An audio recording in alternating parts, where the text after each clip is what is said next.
Did X-Men 97 Episode 6 just confirm the series' larger role in the MCU's Multiverse saga, and this same X-Men team's involvement in Avengers 5 and Avengers Secret Wars? Welcome back to ScreenCrush, I'm Colton Ogburn. Ryan's still in the bathroom, so I'm running the show. And a little later, I'm going to bring on friend of the show, Tommy Bechtold, and our very own Brianna McLarty to talk about X-Men Episode 6, and if we are getting closer and closer to seeing these characters in a live-action setting. Now, X-Men 97 has been a surprising return to form for Marvel Studios, with both critical acclaim and love from the fans, and Episode 6 was no exception. And hey, speaking of surprises, we have merch over on ScreenCrushMerch.com. We've got a lot of great designs inspired by X-Men 97. There's Doug as Cyclops, the Morphs featuring X-Men's Morph and Morph from Treasure Planet, and this X-Men sitcom shirt. We also have these cool Deadpool inspired shirts and lots of other cool designs up on the store right now, ScreenCrushMerch.com. Shopping our merch store is the best way to support our channel and look cool while you're doing it.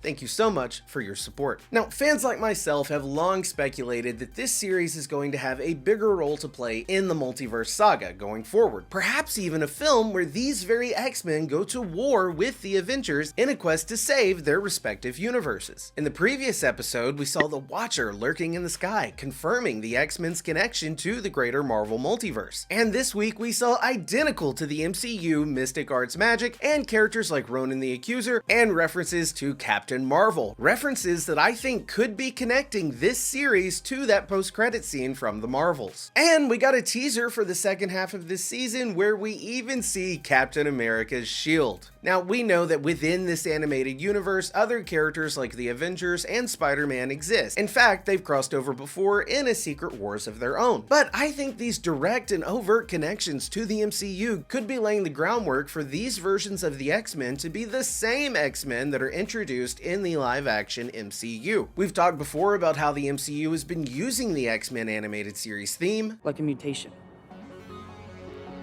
and how they've been borrowing heavily from the animated series with these live-action versions of Professor X, Wolverine, and Beast. Now, Marvel doesn't exactly have the time or bandwidth to introduce their own version of the X-Men before Secret Wars, so why not just use a beloved and well-established X-Men that already exist, the X-Men of the animated series, combined with the Fox-era X-Men like we theorized in this video here. In that video, we talked about how Deadpool and various other X-Men characters have used time travel a lot and greatly altered the events of their timeline again and again and again, and that perhaps these X-Men universes could all be one and the same timeline that is, and they have simply altered that timeline repeatedly so much that their universe is now crumbling and falling victim to an incursion with the MCU, just like I have fallen victim to the bad oral fixation habit of biting my lips when I'm anxious. But now I replace that bad gross habit with a positive one by using Fume. They're the sponsor of this video. Oh, is that a vape? It's not a vape, it's not electronic, and it doesn't have pods filled with potentially harmful chemicals. Instead, it has these plant-based cores that are infused with natural flavors to create naturally flavored air. I recently started Crisp Mint, and it even freshens my breath. Oh yeah, you smell great. Thank you, thank you. You see, Fume uses plants and behavioral science to help you trade out your negative habits for a positive one. Perfect for a New Year's resolution if you're looking to change your life. Plus, it has adjustable airflow, and it is designed with movable parts and magnets for fidgeting, giving your fingers a lot to do, which is helpful for calming your anxiety. They also just launched the Fume Base. It's a sleek magnetic stand to rest your Fume on so you never lose track of it. Trust me, I lose stuff all the time, so that is a very helpful thing to have. Fume makes switching easy and even fun. They have thousands of 5-star reviews from more than 150,000 customers who have used Fume to change their lives and switched when other solutions just didn't work. So head to tryfume.com/ScreenCrush and use the code ScreenCrush to save 10% off when you get the Journey Pack today. The Journey Pack comes with your choice of 3 or 6 unique flavors and cores and everything you need to finally be free of your bad habit. That's tryfum.com and use code ScreenCrush to save an additional 10% off your order today. Now, back to the X-Men. An exclusive Deadpool and Wolverine footage that I saw at CinemaCon, Mr. Paradox mentions how Deadpool has been so abusive of his timeline with Cable's time machine. And we're seeing Cable Cable abused the timeline as well in X-Men 97. And we think this could all be setting up a time travel plot in the animated series where we see characters like Gambit brought back to life via time travel. And it's this manipulation of the timeline that will contribute to this X-Men universe becoming more and more vulnerable to incursions. Now, a little later, I'm going to talk about how I think this episode of X-Men 97 may have confirmed that this post-credit scene from the Marvels is taking place in the same universe as X-Men 97. But first, I want to bring on friend of the channel, Tommy Bechtold, and our very own Brianna McLarty to get their thoughts. So, guys, before we get into the multiverse of it all, I wanted to just get your thoughts on this episode overall, as well as your thoughts on, you know, what this series is doing for the Marvel brand in these trying times for the MCU. Tommy, what were your thoughts on this episode? And for those who feel like the MCU and Marvel have been struggling, do you think that X-Men 97 is the series that's bringing it back? Oh, you better believe it. If you think it left, Colton, it is back in a big way. I was a little worried about the struggling Marvel brand. You know, I thought maybe perhaps the X-Men and the Avengers would go to sleep forever. But no, it's back. It's back and it's animated, baby. And we had this episode. I absolutely loved it. Now, I know you and Ryan are going to be a little sore because last week when we covered episode 5, you said you did not want Charles Xavier to be back, but it's the X-Men. Chucky X is back in the game, baby, as he should be. Put him back in the opening credits. Get Magneto's sinister laugh out of there. The opening credits, by the way, broke my heart with no Gambit. But we got this new episode. You know, this to me was like, it was a bit of a bottle episode, or a double-barrel bottle episode, following Storm and Professor Xavier. And for anyone watching who doesn't know what a bottle episode means, it's kind of a self-contained story that just follows one character rather than the entire ensemble.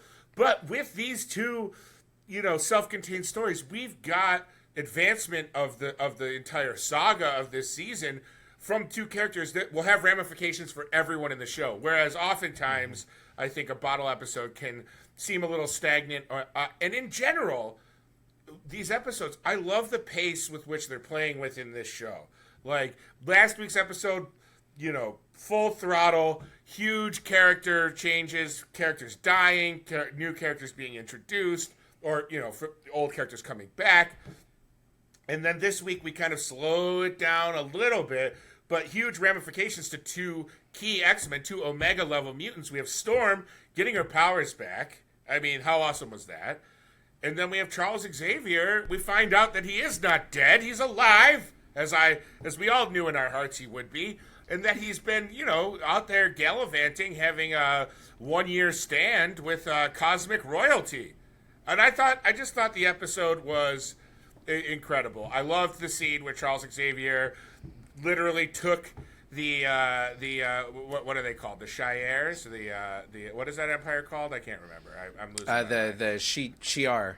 The Shi'ar. He literally takes them to school. He takes them to school in the astral plane. I thought that was incredible. I want to say so much more about this, but I'm going to shut up now because I want to hear what Brianna has to say. Well, and I have to push back a little. Tommy, I was not here last week. You're confusing me with Mike Lawrence, I do believe. You're right. Yeah. Hey, but right. I'll take it. My bearded brothers. My bearded brethren. But, you know, I got to say, I was excited to see the professor again. And, you know, like you were mentioning, you're taking them to right. class. Colton, I'm so embarrassed. Yeah. No worries. Yeah, I had to embarrass you. Well, here, I'll embarrass myself. I forgot to hit record the first time we did this. So we're having this conversation a second time. Part 2. So...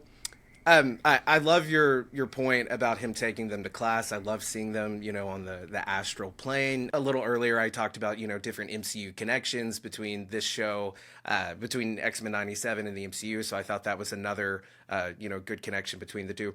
Brianna, what were your thoughts on this episode and just really on the series overall? I think we're about at like the halfway point now. Who would have thought that this cartoon, a continuation of a 90s cartoon, would be what brought Marvel back, you know, and of course, for those who thought it left, you know, I think, Tommy, you make a great point. For some of us, Marvel, you know, it never left, but it is nice to see that people are starting to get back on board. And had you asked me a few months ago, I would not have thought X-Men 97 would have been the show to do it. Now, Brianna, what are your thoughts? Honestly, in some ways, I'm not surprised it was X-Men 97 just because it had such a... Because if...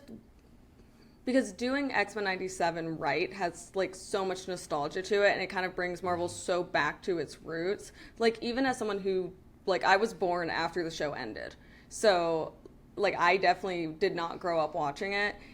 It's still just like, as a person that grew up like loving superheroes, it makes me feel kind of like a little kid again and like very excited. So I wouldn't necessarily have thought before it started airing that it was going to bring people back to the MCU, but like from that first episode I was like, oh, this is going to be like, as long as this stays like on the right trajectory, this is going to be the show that gets everyone rallied again for Marvel, because it's just so nostalgic and fun, and it's so just at its heart just like superheroes and what everyone who like loves superheroes really loves about the genre. You make a good point that we are in the nostalgia saga of the MCU, so maybe the writing was on the wall. But yeah, go ahead, tell me, what'd you think about this episode specifically?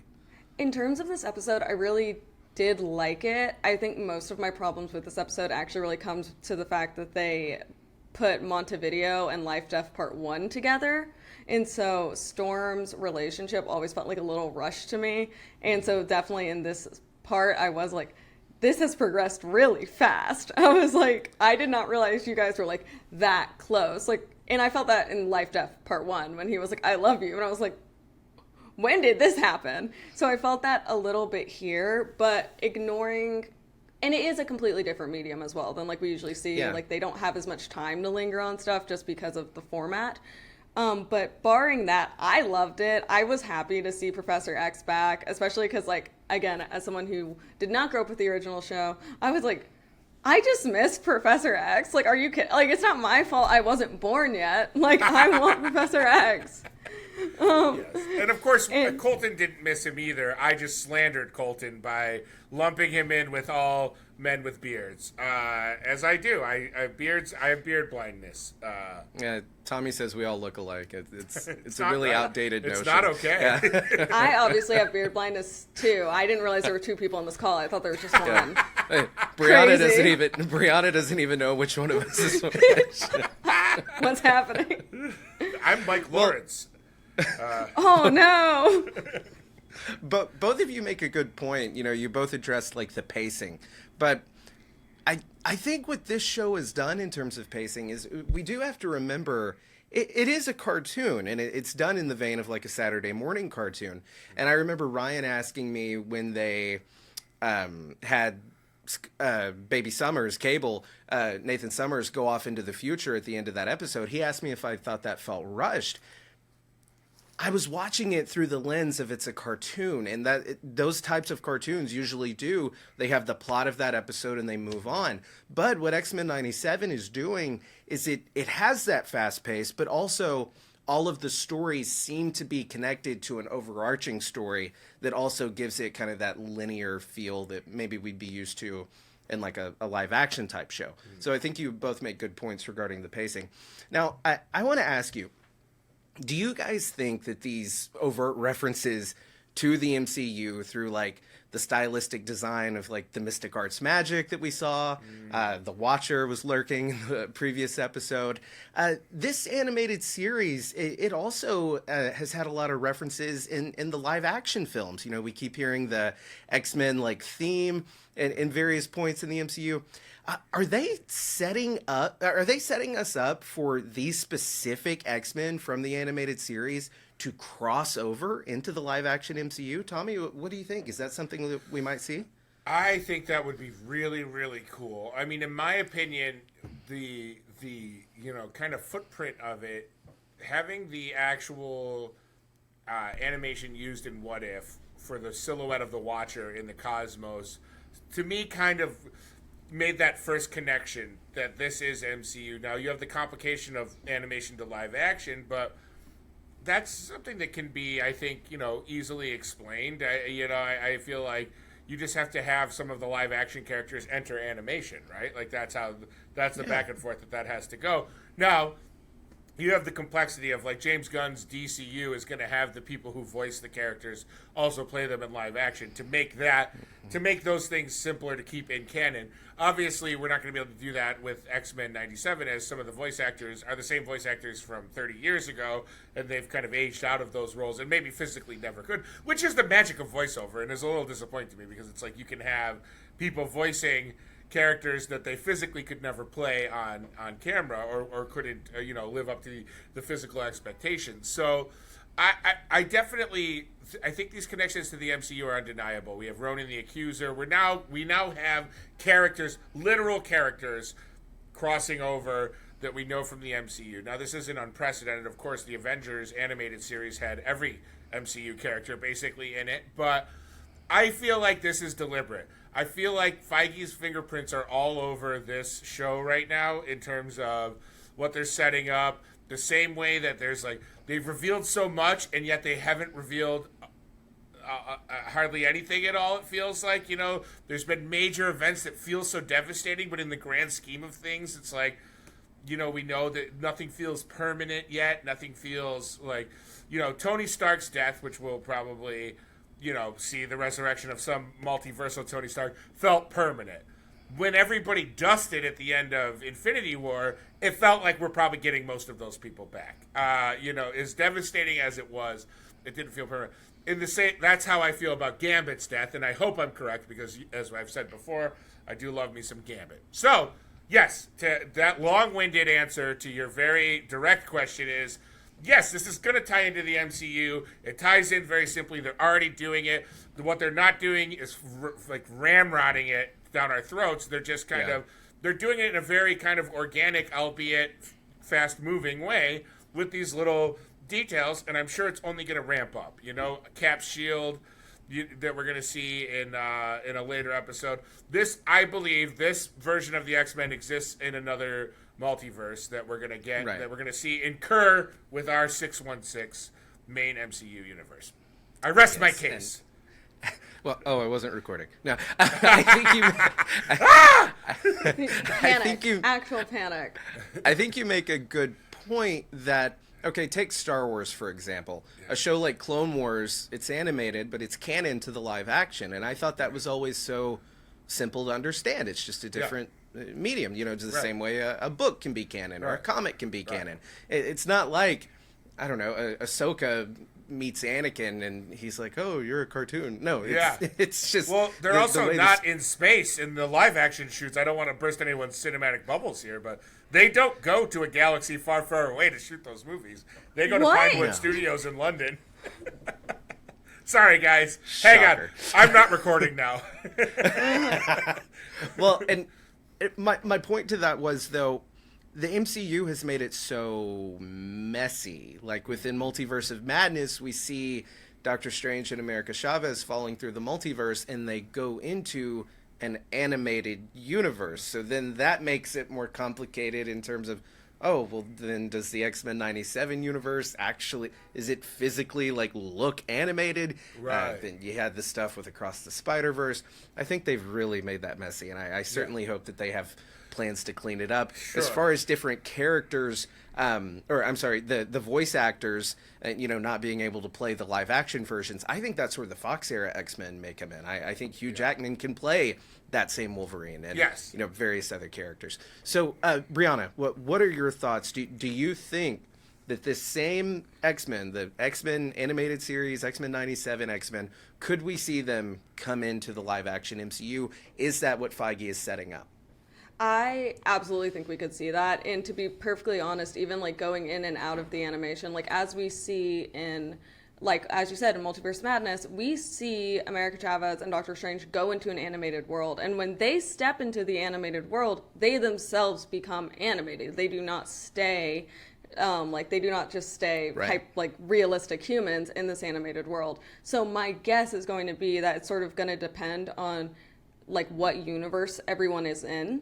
That is going to kind of that makes sense. Make their form, basically. So I assume that if, for example, Wanda Maximoff were to step into the X-Men universe, she would look similar to what her What If body looks like. I think it's probably going to be more determined by the rules of the universe, because even also America Chavez says, oh, you don't want to get stuck in the paint universe because it's really hard to eat.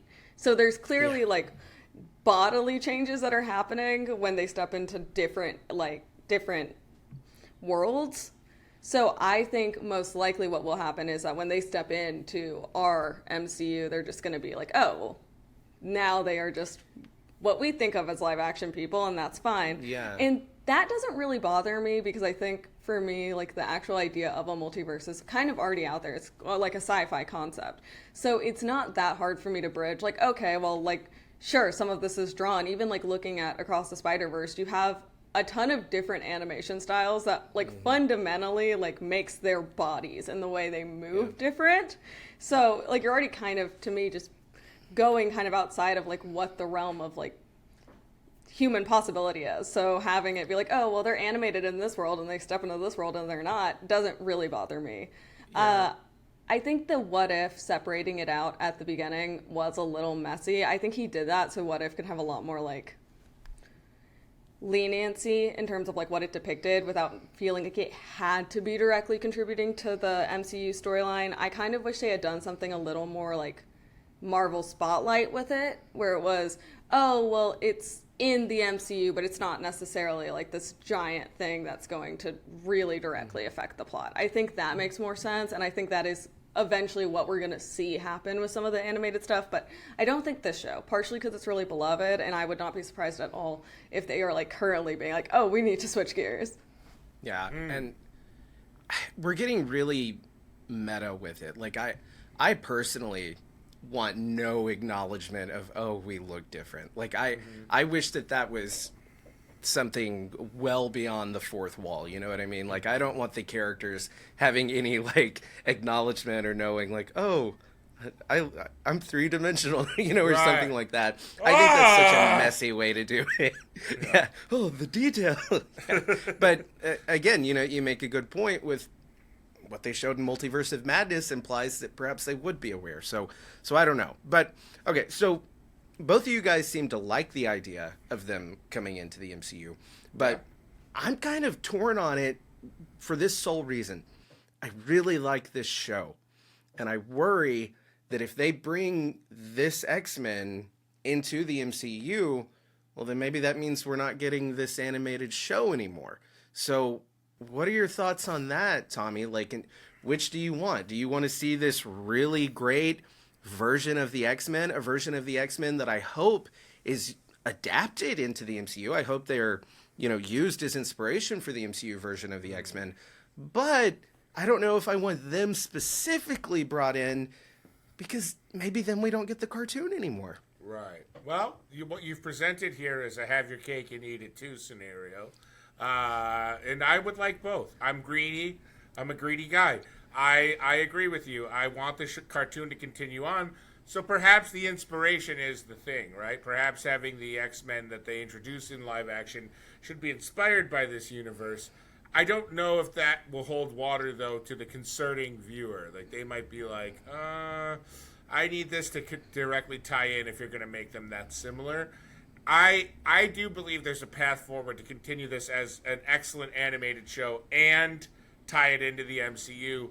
I think the way that they're doing it now is not, like I said, they're not overloading us with MCU connections, and I think they'll have to just continue to do that. Now, obviously, if their universe is going to, you know, incur with our universe or with the MCU universe, there's going to be, you know, long-lasting ramifications, including possibly the entire annihilation of their universe and the displacement of them. So, can that be explored animated? I don't see why not. And, you know, maybe with that we have a team of X-Men that are, you know, marooned in another universe now. But I guess I'm torn too. I hate to give a kind of non-answer, but like, no. I guess at the expense of the animated show, I would almost prefer that they didn't. I realize that contradicts what I said, but when you put it that way, I love where this show is going. I love the character development of Cyclops. I love Morph. The way that they've made Morph such a three-dimensional member of the team. You know, cracking jokes, but also masking their pain with those jokes. And you know, I'm biased. JP Carlack's an old friend of mine, but he does an amazing job on that show. And all, I mean, Kel Dodd back as Wolverine, incredible as well. Like, I don't want those guys. I don't want the show to suffer at the expense of being jammed in the MCU. The MCU is fine. Feige can handle himself. All right, there I said it. I'm brave. I made a brave stance. Well, and you make such a good point, like when you mentioned Morph. So I have a nephew, he's 4, and things like the Avengers movies and the live action stuff, he doesn't quite have the attention span for it yet, and watching live action things. But the other day I'm showing my mom this design that we have up on our merch store now, the 2 Morphs. We have Morph from X-Men and Morph from Treasure Planet. But anyway, he's sitting next to me and he goes, X-Men! Oh, he recognized Morph. Yeah. And that for me, I was like, yeah. This cartoon, here we are adults enjoying it, but it's also a window for this younger audience who, watches Disney Plus to come into this universe as well. So that's kind of part of my reasoning for, I want to see this, I want to see X-Men 98, 99, 2000, whatever. Yeah. So, Brianna, are you torn? Are you as torn as Tommy and I? Well, I think I want this X-Men as a multiversal crossover that, like, ultimately just kind of goes back to their own universe. Like, even thinking about something like Endgame, for example, you have tons of storylines, especially at the end, like the literal last scene of Endgame, that you have tons of storylines crossing over, a ton of people come to fight Thanos, and then they just kind of go back. They're like, cool, we did our job, bye. And so I would like something like that with the X-Men, where it's like, okay, like, we're here to fight this big multiversal threat, but we're not going to stay here. Another thing is, this is set in 1997, and the current MCU is like 2026-ish, 2027. Yeah. That's a great point that I was not thinking about, and I really appreciate that insight. That's yeah, great. like a lot of time travel. Well, I bet there will be some time travel, but like also the way I could see it connecting right now is like, well, we just saw Ronan, and then obviously that kind of implies to me, and like the Kree, implies a Captain Marvel, and like Captain Marvel that we see at the end of the Marvels, she doesn't age, so she could just be this like connection where it's like, oh well, like I knew them, but now like Storm is older, Professor X is probably like dead, just old age. At some point we'll get you. Dead. Yeah. He's never dead. Well, that's how I feel about Magneto. Like, Magneto is not dead. I'm sorry. No. Magneto's not dead. I do think Gambit is dead, and I kind of do think he should stay dead just because I want death to mean something, but I know it is really sad. I think it's sad too, but... I know. You're right. I agree.